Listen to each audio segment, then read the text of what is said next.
Former WWE Executive Chairman and CEO Vince McMahon reportedly tried to buy back the Mr. McMahon docuseries from Netflix after seeing early footage. All of the details on that, plus Jey Uso is the brand new WWE Intercontinental Champion after defeating Bron Breakker last night to win his first singles gold in WWE. We got the ratings for Friday's edition of SmackDown on USA Network as well as AEW Rampage on TNT. Could the latest QR code lead to a possible new addition to the Wyatt 6, in addition to mysteries, a mysterious graphic on Raw possibly suggesting the return of an injured tag team? A last monster standing match has been announced for next week's edition of Raw as the feud between Big Bronson Reed and Braun Strowman continues.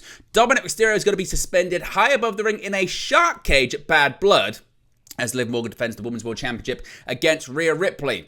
Ric Flair announces the split from his wife Wendy, plus the New Day possibly teasing a split of their own on Monday Night Raw.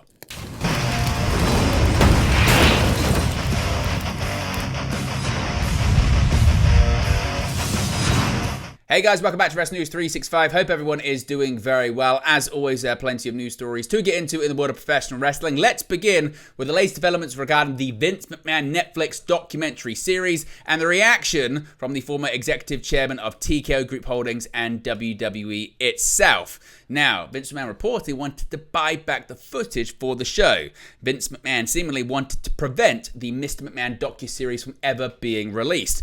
Mr. McMahon is set to air on Netflix from Wednesday, September 25th, and the six-part series will cover the rise and fall of Vince McMahon, with the final couple of episodes being dedicated to the sexual misconduct scandals that have surrounded McMahon ever since 2022. Vince McMahon and WWE signed off on the docuseries back in 2019, Matthew Boloney of Puck has reported. Chris Smith, the man behind the series, was almost finished producing Mr. McMahon when Vince McMahon initially retired from WWE in the summer of 2022. The sexual misconduct and hush money scandal, along with McMahon's return to WWE, where he forced his way back into the company, were then added to the docuseries. McMahon was nervous about the series, however, and after watching early footage, he tried to buy back Mr. McMahon from Netflix, according to Boloney. TKO CEO Ari Emanuel even lobbied Netflix on McMahon's behalf, and they voiced concern about how the docuseries would treat the Mr. McMahon alter ego. Netflix ultimately did not sell the documentary back to McMahon. Further additions were then made to Mr. McMahon following the filing of Janelle Grant's lawsuit against McMahon, WWE, and former Executive Vice President of Talent Relations John Laurinaitis, which resulted in McMahon's resignation as TKO Executive Chairman. The lawsuit is currently paused following a request from the United States Department of Justice. Vince McMahon attacked the Mr. McMahon docuseries ahead of its release on Netflix, claiming, quote, a lot had been misrepresented, end quote, and that Janelle Grant's lawsuit is based on an affair he ended. Janelle Grant's lawyer, Ann Callis, has since responded to McMahon's statement. Now, Jey Uso is the brand new WWE Intercontinental Champion, winning his first singles gold in WWE. In his 14-year run with the company, main event Jey Uso has never captured singles gold. That all changed last night as Uso appended Bron Breakker to capture the Intercontinental Championship on Monday Night Raw. Uso earned the opportunity by winning a fatal four-way against Ilya Dragunov, Pete Dunne, and Braun Strowman on the September 9th episode of Raw, and though he and Breakker have been touring in the week since, the pair have never faced each other previously. The match was a back-and-forth affair throughout, with neither competitor able to establish the upper hand consistently, and with both men narrowly avoiding a pinfall, even following his opponent's traditional finishing maneuvers. Uso looked to be headed for disappointment once again after being hit with Breakker's super spear on the outside, and then rolled back into the ring, seemingly set up for another, but he landed a spear of his own, followed by the Uso splash for a near fall, with Breakker kicking out at about 2.9. In the end, it took an Uso super kick to counter another attempted spear from Breakker, plowing through the champion through the barricade, rolling him back into the ring. One final spear/Uso splash combination for Jey to record the upset. Raw play-by-play announcer Joe Tessitore made a point to note that Uso had been unsuccessful in 6 previous attempts to win a singles championship, most recently coming up short against Gunther for the Intercontinental Championship in February of this year. But this time, the 12-time WWE Tag Team Champion can stand tall on his own with championship gold around his waist and seemingly the mighty weight now firmly off his shoulders. Now let's talk about SmackDown on Friday on USA Network. The ratings are in for the second show back on USA Network. The September 20th edition of WWE Friday Night SmackDown, the second week of the show airing on USA following the switch from Fox, saw a steep decline in overall viewership and the key demographic rating. WrestleNomics is reporting that the Blue Brand's average viewership dropped from 1.723 million for the September 13th season premiere to 1.494 million viewers, a 13% reduction. Last week's viewership, when compared to the trailing 4-week average, saw an even bigger drop, decreasing by 21%. The Friday night show is also down compared to the corresponding monthly average from 2023, as it performed 29% better last September. The report attributes some of the decline due to Fox being present in more households than USA Network. The key 18 to 49 demographic rating saw an even bigger drop compared to the previous week's show, as the September 20th episode secured only a 0.45 rating, an 18% decline from the September 13th show. The trailing 4-week average also fell by 13%, while the show has performed 23% worse when comparing the September 2024 rating to September of 2023.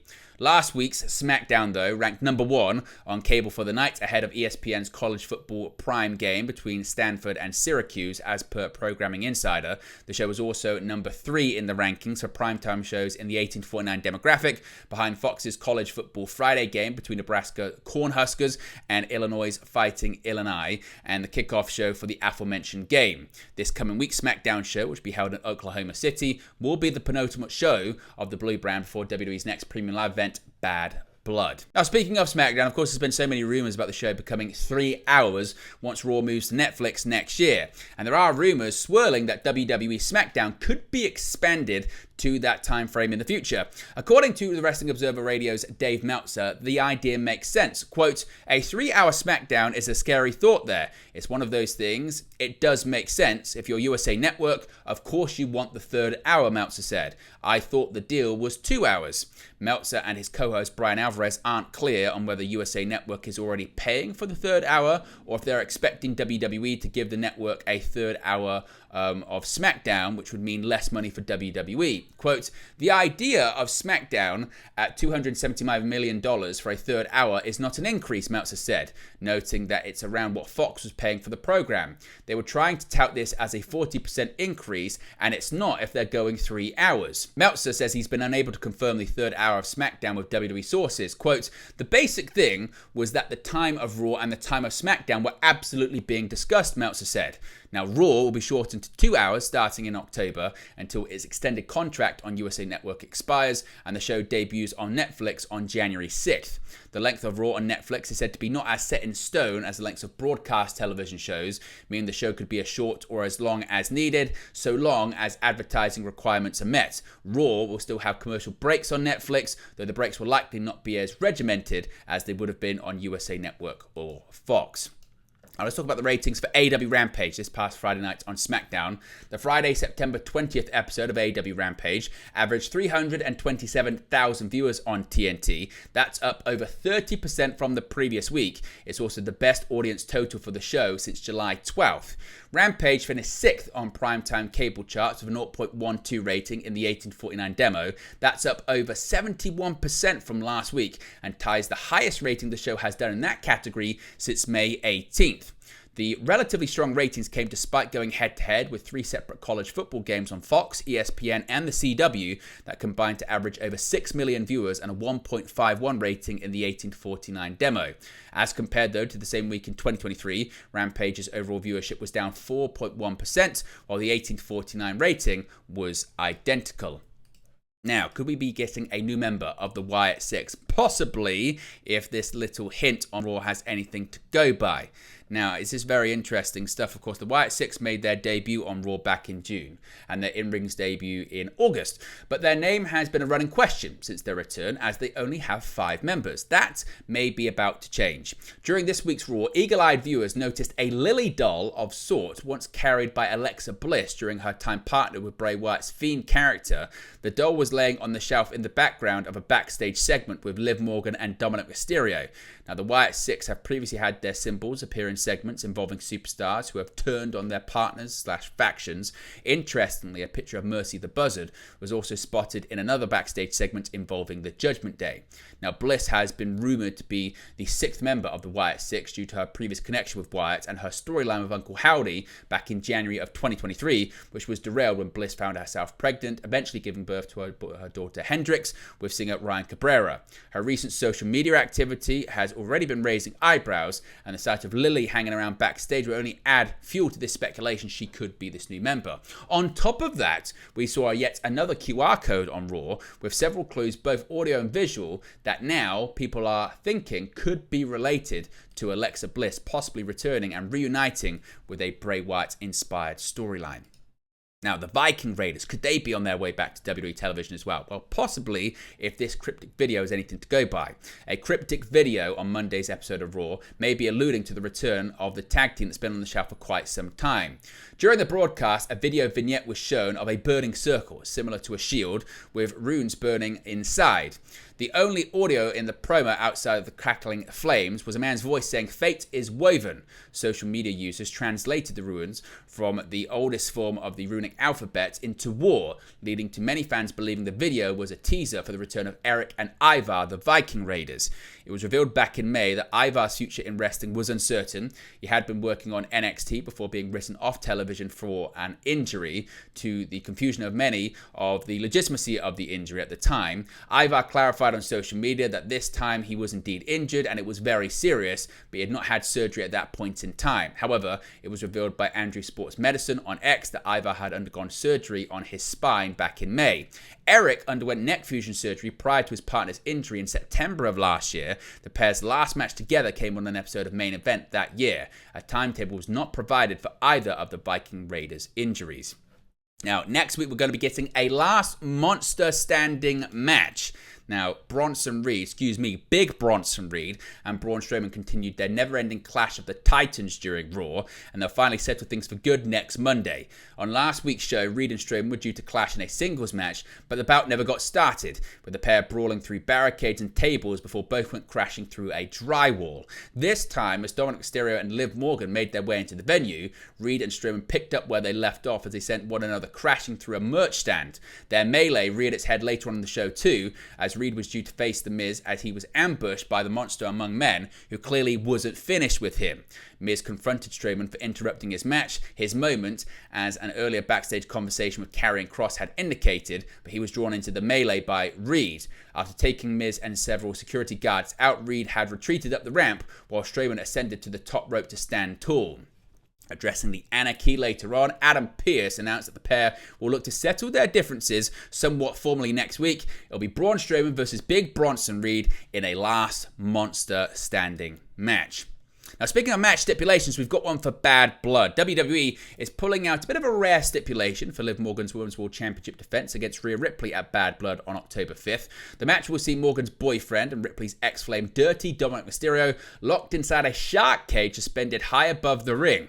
Ripley made the announcement on Monday's episode of Raw when she interrupted Morgan and Mysterio's victory lap segment to open the show, following a beatdown by the Judgment Day on Ripley and Terror Twin Damian Priest last week.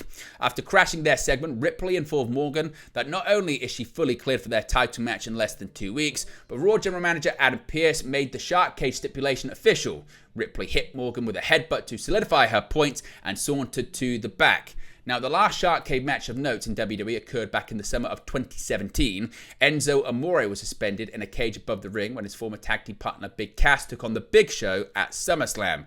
During the match, Enzo Amore was able to sneak through the bars of the cage and enter the bout. The Shark Cage match is one of 5 matches currently announced for Bad Blood. The premium live event hailing from Atlanta, Georgia, will also see undisputed WWE Champion Cody Rhodes team with Roman Reigns to take on The Bloodline. Women's Champion Nia Jax will take on either Naomi or Bayley, and Damian Priest will face Finn Balor. Finally, Drew McIntyre and CM Punk will go face-to-face in a Hell in a Cell match on the 27th anniversary of the stipulation. Now, Ric Flair has announced a split from his wife Wendy. The Nature Boy's marriage to Wendy Barlow has come to an end. The WWE Hall of Famer took to social media to announce the end of their marriage, Flair's fourth. He said, quote, "Wendy and I enjoyed 13 great years. As with every couple, we have experienced our ups and downs. I think it's important for everyone to know right now that we have decided to part ways respectfully. I'll never ever be able to thank her enough for standing by my side through my terrible health crisis in 2017. She never left my side, and for that I will always be grateful. We both are working on different projects at the current time, and it becomes difficult with my schedule and her schedule to make this work. I wish her the best of luck with her projects, and I know she supports mine." And finally, could the New Day be set for a split? Well, it's been teased quite a lot recently on Raw, hasn't it? There has been an update on a potential breakup for the New Day in the latest backstage segment involving Kingston and Xavier Woods. In a backstage segment on last night's September 23rd episode of Raw, Kofi Kingston approached Xavier Woods to directly address their recent discord. Firstly, Kingston brought Woods a trombone and a box of Booty-O's in an attempt to apologise for their recent miscommunications, but it didn't quite go as he planned. Woods instead said that they need to be more focused and serious and look to the future instead of backwards. In response, Kingston told Woods that over the next few weeks, Woods is in complete control of the decision-making for the New Day in an attempt to get them back on the right path. However, when American Made walked up with Chad Gable involving himself in the New Day's conversation, they had a jovial way of getting him out of their business. By shouting as if the Wyatt Six were behind him, all of American Made were scared and looked behind them. In the end, Gable would say that he isn't afraid of the Freak family before walking off, while Kofi and Xavier seem to be back on the same page, at least for now. But there you go, guys. Latest pro wrestling news for you. Be sure to smash a like on the like button. Be sure to subscribe, bottom right-hand corner. As always, let me know your thoughts in the comment section below, and I'll speak to you again very, very soon. Hey guys, thank you for watching, listening, streaming, or however you come across this video today. Be sure to click on the video on the right there to watch our next video, or click the bottom there to subscribe, or the bottom right-hand corner. Thank you very much, and I'll speak to you again very soon.